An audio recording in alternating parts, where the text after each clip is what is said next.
நம்ம Ashwin sweets and ஸ்நாக்ஸை ஆஸ்திரேலியாவுக்கு export பண்றதுக்கு கான்டாக்ட் பண்ணுங்க 7373755163.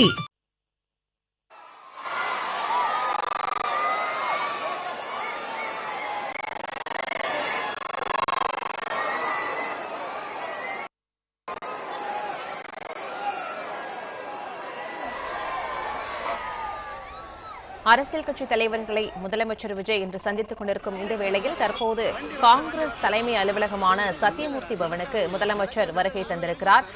இந்த காட்சிகளை பார்த்துக் கொண்டிருக்கிற நிலையில் கூடுதல் விவரங்களை எமது செய்தியாளர் ராஜகுமரன் வழங்க கேட்கலாம். ராஜகுமரன் வணக்கம். தற்போது சத்தியமூர்த்தி பவனிற்கு முதலமைச்சர் விஜய் வருகை தந்திருக்கிற நிலையில் அவர்களை செல்வ பெருந்தகை, கிரீஷ் சோடங்கர் உள்ளிட்டோர் வரவேற்க இருக்கிறார்கள். இந்த காட்சிகளை நேரலையில் பார்த்துக் கொண்டிருக்கிற நிலையில் கள நிலவரங்கள் என்னவாக இருக்கின்றன?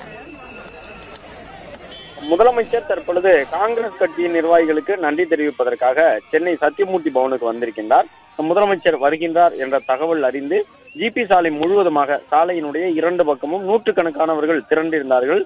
தமிழக வெற்றி கழகத்தினுடைய தலைவராக தேர்தல் பரப்புரைக்கு அவர் சென்ற நேரத்தில் எல்லாம் எப்படி மக்கள் திரண்டு வந்து அவரை பார்ப்பதற்காக காத்திருந்தார்களோ, முதலமைச்சரான பிறகும் அதே போன்று அவரை பார்ப்பதற்காக நிறைய பேர் சென்னைக்குள்ளாக எந்த பகுதிக்கு சென்றாலும் ஆயிரக்கணக்கில் வருவதை வழக்கமாக வைத்திருக்கின்றார்கள். இப்பொழுது கூட ஜிபி சாலையினுடைய இரண்டு பக்கமும் நூற்றுக்கணக்கானவர்கள் நீண்ட வரிசையில் காத்திருந்து உற்சாகமான ஒரு வரவேற்பினை வழங்கியிருந்தார்கள். அதன் தொடர்ச்சியாக சத்தியமூர்த்தி பவன் அலுவலகத்துக்கு வந்திருக்கக்கூடிய முதலமைச்சருக்கு செல்வ பெருந்தகை, தமிழக காங்கிரசினுடைய பொறுப்பாளராக இருக்கக்கூடிய கிரீஷ் சோடங்கர் உள்ளிட்டவர்கள் எல்லாம் அடுத்தடுத்து வருகை தந்து தங்களுடைய அந்த வரவேற்பினை வழங்கியிருக்கின்றார்கள் என்பதையும் பார்க்கின்றோம். தமிழக வெற்றி கழகத்தினுடைய தலைவராக இருந்து முதலமைச்சராக உயர்ந்திருக்கக்கூடிய நிலையில் அரசு அமைவதற்கு ஒரு இக்கட்டான நிலை இருந்தபோது காங்கிரஸ் கட்சி முதல் கட்சியாக சென்று அவர்களுக்கு ஆதரவு கரம் நீட்டி இருந்தது என்பதையெல்லாம் பார்க்க முடிந்தது. காங்கிரசினுடைய உறுப்பினர்கள் 5 பேர் இருக்கின்றார்கள். திமுக கூட்டணியில் இடம்பெற்று அவர்கள் வெற்றி பெற்றிருந்தாலும் கூட தமிழக வெற்றி கழகத்திற்கு ஆதரவு அளிப்பதாக கூறியிருந்தார்கள். தற்போது செல்வ பெருந்தகை கைகளை பிடித்து தமிழக வெற்றி கழக தலைவர் முதலமைச்சர் விஜய் அவர்களை காங்கிரஸ் கட்சியினுடைய அலுவலகத்திற்கு அழைத்து செல்லக்கூடிய அந்த காட்சிகளை காண்கின்றோம். அதாவது தன்னுடைய கரங்களால் முதலமைச்சருடைய கரங்களை பற்றி அழைத்து செல்லுகின்றார் காங்கிரசினுடைய மாநில தலைவர் செல்வ பெருந்தகை. தேர்தலுக்கு முன்பாக ஒருபோதும் தமிழக வெற்றி கழகத்தோடு கூட்டணி அமையாது என்கின்ற ஒரு உறுதியான நிலைப்பாட்டை தொடர்ந்து பேசி வந்த தலைவர் காங்கிரஸ் கட்சியிலே செல்வ பெருந்தகை.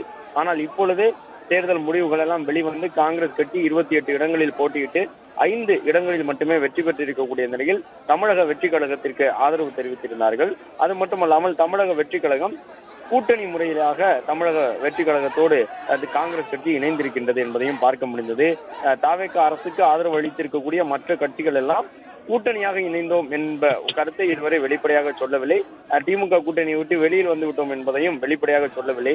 ஆனால் காங்கிரஸ் மட்டும்தான் வெளிப்படையாக திமுக கூட்டணியை விட்டு வெளியில் வந்துவிட்டோம், இனிமேல் தமிழக வெற்றி கழகத்தோடு தான் கூட்டணி என்று சொல்லி இருக்கின்றார்கள்.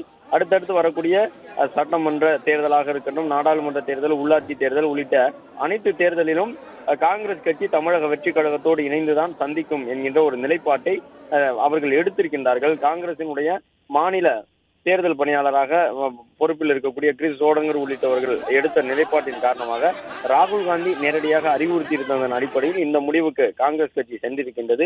அதாவது ராகுல் காந்தியை பொறுத்தவரை திமுக தலைமையோடு நெருக்கமான உறவில் தற்போது இல்லை. அவர் அந்த ஒரு பிரிவினைவாத கருத்துக்கள் 2 கட்சியினுடைய தலைமைக்கு இடையே இருப்பதாக பார்க்கப்பட்டது. ராகுல் தமிழகம் வந்த பொழுது தனித்து தான் தேர்தல் பரப்புரையிலே ஈடுபட்டார். அன்றைய முதலமைச்சரோடு இணைந்து தேர்தல் பரப்புரையிலே அவர் ஈடுபடவில்லை. எனவே திமுக கூட்டணியிலே காங்கிரஸ் இடம்பெற்றிருந்தாலும் காங்கிரசுக்கும் திமுகவுக்கும் இடையில் ஒரு கருத்து முரண்கள் இருப்பதாக பார்க்கப்பட்டது. தொகுதி உடன்பாடு, தொகுதிகள் ஒதுக்கப்பட்டதிலே காங்கிரசுக்கு அந்த பேச்சுவார்த்தை திருப்திகரமாக அமையவில்லை என்பதைத்தான் அவர்களுடைய செயல்பாடு எல்லாம் காட்டியது. எனவேதான் ராகுல் காந்தி தமிழகத்தில் தனக்குரிய நெருக்கமான அரசியல் கட்சியினுடைய தலைவராக மு.க. ஸ்டாலின் என்ற நிலைப்பாட்டை மாற்றிக்கொண்டு ஜோசப் விஜய் அவர்களுக்கு தன்னுடைய ஆதரவினை வழங்கியிருந்தார். அதுதான் தேர்தலுக்கு பிறகாக அந்த கூட்டணியாக உருவாகி இருக்கின்றது. அதன் அடிப்படையிலே 5 உறுப்பினர்களை கொண்டிருக்கக்கூடிய காங்கிரஸ் கட்சி தமிழக வெற்றி கழகத்திற்கு ஆதரவு தெரிவித்திருக்கின்றது. நம்ம அஸ்வின் ஸ்வீட்ஸ் அண்ட் ஸ்நாக்ஸை ஆஸ்திரேலியாவுக்கு எக்ஸ்போர்ட் பண்றதுக்கு கான்டாக்ட் பண்ணுங்க 7373755163. பிளே ஸ்டோர் மற்றும் ஆப் ஸ்டோரில் இருந்து பாலிமர் செயலியை QR கோடு மூலம் பதிவிறக்கம் செய்யுங்கள். செய்திகளை உடனுக்குடன் பெறுங்கள்.